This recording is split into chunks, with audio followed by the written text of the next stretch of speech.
The original Doom was a run-and-gun classic, throwing hordes of demons, an arsenal of weaponry, and a plethora of secrets at the player. Doom 2016 rips that formula straight out of the player's hands, gives it a new paint job, dips it in blood, and throws it right back in their face, never once apologizing for it. And it shouldn't. Veering away from the tropes that modern FPS games use, Doom lays its cards on the table in the first 60 seconds, and tells you to hang on for the ride. No long-winded exposition, no convoluted backstories, no drawn-out sections with little to no action. You are immediately given a gun, told to kill, and in glorious brutality, begin to do so, never stopping until the credits roll.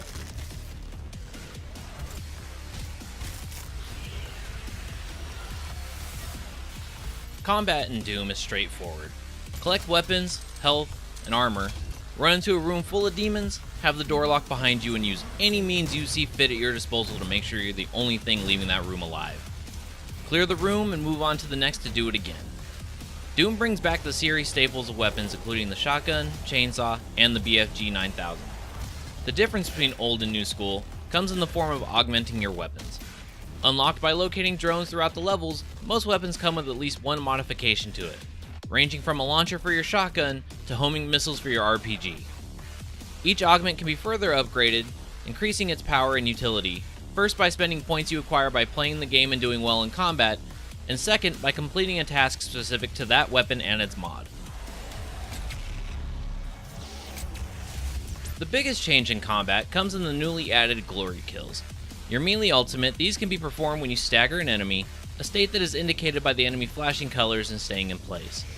The animations are gory, over the top, and exciting, for the first few levels or so. After a while, they become slightly stale and lose their awe factor, finding yourself only doing them when you need to replenish health instead of because of what they add to combat. Level design, the environment, and the world around you are a thing of beauty in a game about demons and killing. Pulling away from the linear layouts found in many FPS games, each map feels like part of a real world.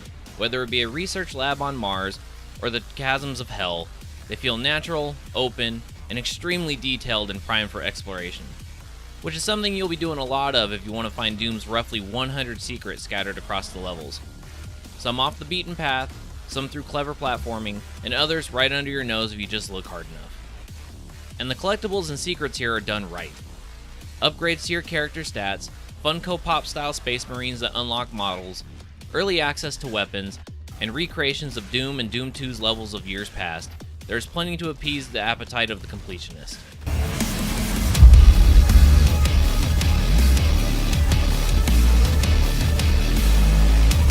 An audible applause must be given to the sound team also. From the heavy metal soundtrack to the effects of your guns cocking, every single noise that goes through your speakers helps immerse you even more in the brilliant world of anarchy and destruction. The perfect example comes mere moments after leaving the first set of rooms. The title screen comes up, the rock music plays, and the moment that brings you back into the game is tied together like a masterpiece. Doom is not without its hurdles, though. The gameplay in the later stages can become repetitive as only a couple new items and enemies are introduced after the halfway point, leaving many rooms coming down to the same fights and tactics, dragging on for far too long, and killing the variety presented in the earlier levels. It also stumbles across the finish line with how it wraps up. While never being a story-driven game, they definitely attempt to interject story in this one, and completely set it to the wayside in the final moments. Sequel baiting is always an awful thing to do, and Doom sequel bait is no exception.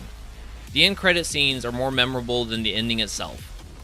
Also conspicuous by its absence is a co-op mode for the campaign levels.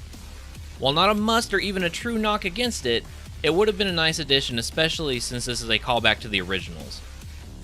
Playing on PC, I also ran into a few issues. Occasionally, the soundtrack would completely take over the effects, leaving no sound effects playing in a room until combat completely stopped and I left the room.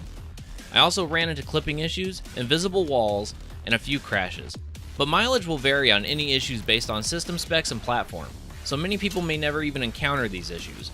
And even with the crashes, they were not enough to take me out of the atmosphere and enjoyment of the game. Doom's biggest fault comes from the mode that was heralded back in the 90s, its multiplayer.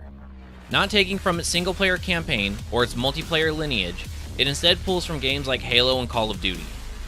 Out is the arena shooter, starting on even playing fields, picking up weapons in the level and destroying your opponents for their weapons. In are loadouts anchored by a 2-weapon system, team deathmatch driven basic modes, and a completely different feel to the action than from the single player campaign. This may fit the current generation of shooters, which if that is your taste, you'll have no issue with this. But for those looking for an old school arena style shooter, or for improvements and innovations on the current model, the game has neither. Being in a sea of shooters and with new ones on the way like Blizzard's Overwatch, not having anything to stand out in the crowd, I believe will hurt any longevity Doom's multiplayer could have possibly had. The saving grace for players sticking around with Doom's multiplayer, or who are wanting some sort of co-op, comes in Doom's new mode, Snap Maps. A map creator akin to Halo's Forge mode, Snap Maps allows players to create single-player, co-op, and multiplayer maps, with varying rule sets, and share them amongst their friends in the Doom community. Creative designers have already established Smash TV clones, parkour maps, and tower defense games. One negative here though is that all of the tile sets are indoor only, so no hell maps just yet. With proper support from the developers and the community, Snap Maps can have a long, rewarding future ahead of it, even past the regular multiplayer.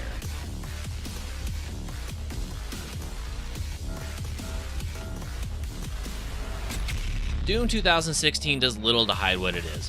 A fast-paced, gory shooter dipped in the nostalgia of its predecessors. Its single-player campaign is fun, frantic, and exciting.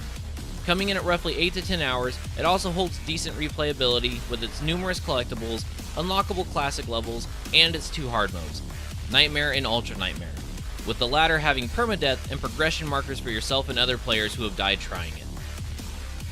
Sadly, with its lackluster multiplayer and slightly repetitive gameplay in the later stages, the game falls just shy of the finish line for an awesome all-around experience. This game needs to be in your collection, but it can wait a few weeks till it's on sale.